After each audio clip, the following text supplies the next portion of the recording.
I heard my wife's son say 5 words that split my life into a before and an after. I cut his brake lines. He didn't know I was standing in the hallway. He thought it was just him and his mother in that kitchen. By the time he finished his sentence, I already knew exactly what I was going to do, and it wasn't going to look like anything he expected. Welcome to Dad's Pure Revenge. If you're new here, I tell true stories about fathers who got pushed too far and found their way back to fair ground. Drop a comment and let me know where you're watching from tonight. And if you believe a family is only as strong as its weakest apology, hit subscribe before we get into this one. Before I tell you what he said, I need you to understand who I almost lost that night, because none of this means anything without him. His name was Elijah, not my blood son, my stepson from my first marriage, my wife Renee's boy from before we met, though by the time he was 9, I'd stopped using the word step out loud. He used to leave his shoes lined up by the door, laces tucked in, because I'd mentioned once, just once, that I liked things tidy. He remembered that for years. When I had my gallbladder out in the spring of 2019, he drove 2 hours from Denton, Texas. On a Tuesday afternoon, he was supposed to be at work, just to sit in a vinyl chair in the recovery ward and hand me ice chips one at a time, because the nurse said sips only. He never made me feel like an extra person in his life. He made me feel like the first one he thought of. My name is Walter Combs. I'm 54, I run a small HVAC company out of Lubbock, and for most of my adult life I thought keeping quiet was the same thing as keeping the family together. That's the flaw in me. This story is going to burn out. I used to hear something wrong in this house and swallow it. Tell myself it wasn't my place. Tell myself Renee would handle her own son better than I could. I was wrong about that more times than I want to count, and this was the last time I let myself be wrong about it. Elijah had a stepbrother of his own, Renee's nephew from her first marriage's side, a 19-year-old named Tyler Voss, who'd been living with us off and on since his own father, Renee's ex-husband Craig, moved out to Amarillo 2 years back. Tyler was not Elijah. Tyler was the kind of quiet that isn't peaceful. He clocked in late to the auto shop where he worked, clocked out early, and somewhere in between managed to convince my wife that every problem he caused was somebody else's fault first. It was a Thursday, March 12th, when the trouble I'm about to tell you started showing its face. 6:40 in the evening. Elijah had just gotten back from Fort Worth. He sold commercial insurance now, good at it too. And he'd stopped by the house to drop off a car battery he'd borrowed from me for his own truck. He didn't know Tyler was already there, sitting at the kitchen table, and he didn't know I was in the garage with the door cracked, elbow deep in a leaking water heater I'd promised to fix before dinner. I heard raised voices first, then not raised at all. That's the part that should have warned Elijah, if he'd known Tyler like I did by then.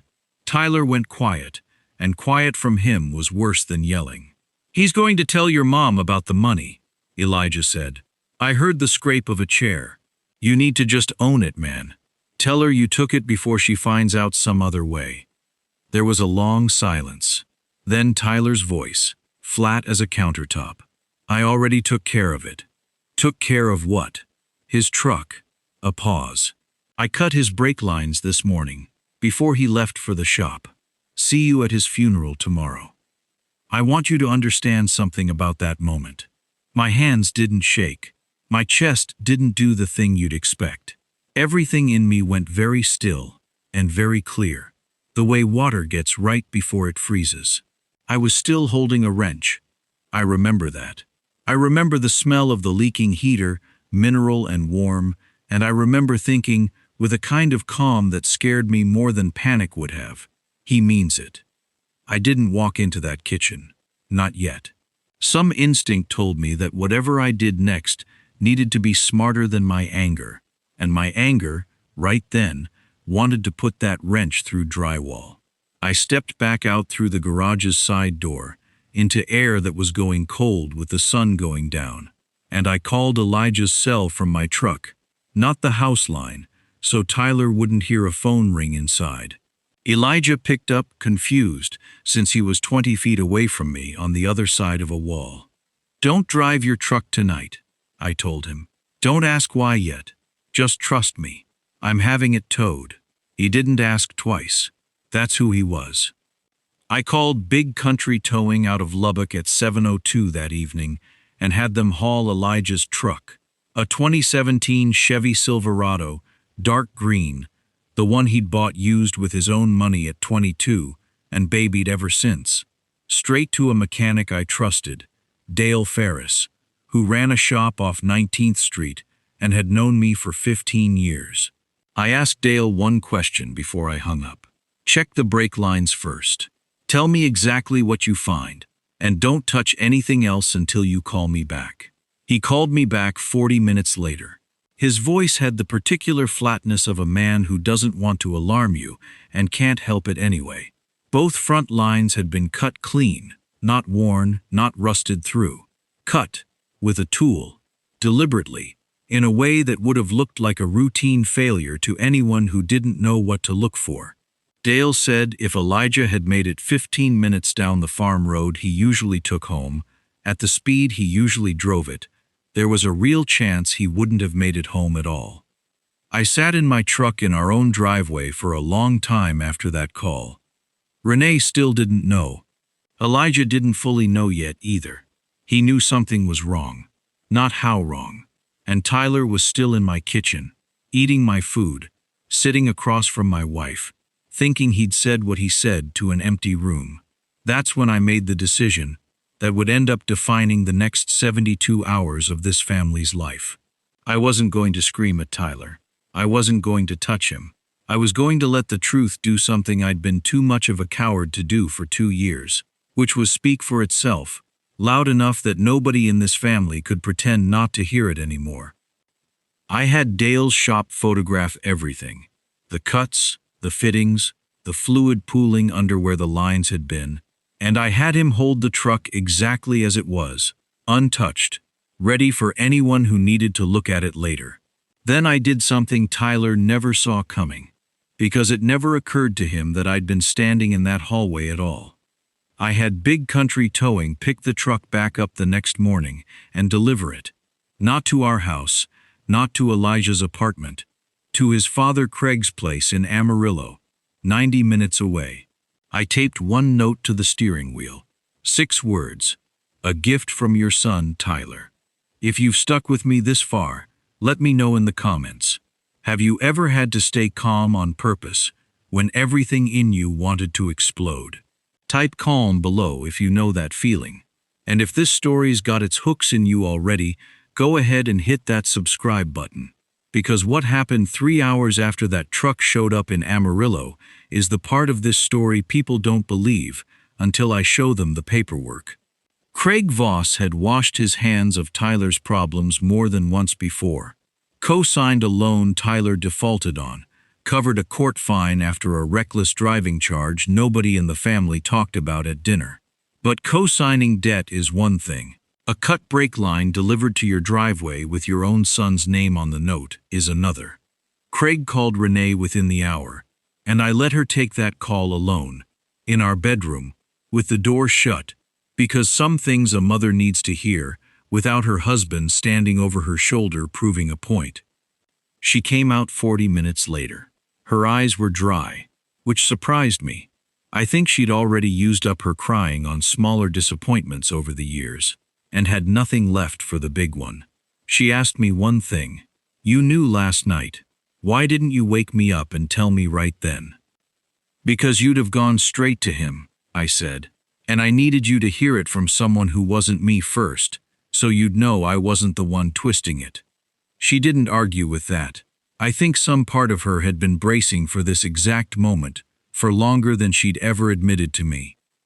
Here's where I have to tell you about the missed calls, because I counted them, and counting them is the only thing that kept me from driving to that shop myself. Tyler figured out where his truck had gone by Friday afternoon, once Craig called him directly. He called Renee's phone 11 times in an hour, then Elijah's, 29 times by that evening. since Elijah had gone quiet on him the second he realized what he'd overheard hadn't been a joke. By Saturday morning, it was 34 calls total across both phones, and by Saturday night, 38. He texted things like, "It was a joke," and "You're all overreacting," and once, close to midnight, "Nobody almost died. The truck was fine." Dale's photographs said otherwise, and Dale doesn't lie for anybody, not even for me. He had no idea what waiting for him at his father's house that weekend actually was. But he would. Sunday afternoon, Craig drove Tyler back to Lubbock himself, sat him down in our living room, and for the first time in 2 years, every adult who'd been quietly absorbing this kid's damage was in the same room at the same time. I didn't raise my voice once. I didn't need to. I laid Dale's photographs on the coffee table, one at a time, slow, the way you deal cards you already know are going to win the hand. "You said it to an empty room," I told him. "It wasn't empty. I was in the garage. I heard every word, and so did Elijah's insurance company, and so will the Lubbock County Sheriff's Office, because I already gave them a statement this morning." Tyler's face did something I won't forget. Not fear exactly, more like the sound going out of a room. He looked at his mother's side of the family, like he expected somebody there to argue for him. Nobody did. Craig sat with his hands folded and didn't say a single word in his son's defense, and I think that silence told Tyler more than anything I could have. I'm not going to walk you through every hour of what came after. The report, the questioning, the fact that criminal mischief involving a vehicle carries real weight in Texas when there's intent to cause serious harm behind it. What I will tell you is what I did with the parts of this that were mine to decide. I own my half-act company outright, no partners. And 2 years ago I'd started drawing up succession paperwork with my lawyer, the kind of quiet planning you do once you hit 50 and start thinking about what happens to what you built. Tyler had never worked a day for that company. Elijah had 3 summers, unloading units off trucks in Lubbock heat that would peel paint, never once complaining, never once acting like the work was beneath him because his stepfather ran the place. Monday morning, I called my lawyer, Deborah Whitfield, and I made the succession plan permanent. Elijah's name went where it belonged. Tyler was never in that paperwork to begin with, and I made sure that stayed true going forward. In writing, notarized, done. I didn't do it out of spite. I want to be honest with you about that, because spite would have felt like something, and this didn't feel like anything except correct. I did it because a truck lined up by the door with the laces tucked in had shown me, one small act at a time for 15 years, exactly who deserved to be trusted with what I'd built. And a whispered sentence in my own kitchen had shown me, in about 4 seconds, exactly who didn't. Tyler is not in prison. I want to be straight with you about that too, because this isn't a story about a man going to jail forever. The case moved through the system slower and messier than any of us wanted, ending in probation, restitution for the truck's repair, and a restraining order Elijah requested and got without a fight. Renee still speaks to her nephew, carefully, at a distance, mostly through Craig. I don't. That's not coldness. That's just where the line sits now, and I stopped apologizing to myself for where I put it. Elijah still leaves his shoes by the door when he visits, laces tucked in. Some Sundays he comes by just to sit in the garage with me while I work on something that doesn't need fixing, because neither of us has ever needed a reason beyond wanting to be in the same room. Last month he told me, out of nowhere, elbow deep in the same water heater I never did get around to replacing, that he doesn't think about that Thursday much anymore. I don't believe that's entirely true, but I understand why he needs to say it. I used to think keeping the peace meant staying quiet when something in your own house didn't sit right. I don't think that anymore. Some silences protect a family. That one was about to bury part of it. I chose to stop being quiet, and I'd choose it again tomorrow morning without blinking. If this story meant something to you, If it reminded you that showing up for someone, quietly and consistently, over years, is worth more than any amount of blood, do me a favor and hit like before you go, and subscribe if you want to hear the next one. And in the comments, tell me this: have you ever had to choose between keeping your family comfortable and keeping them safe?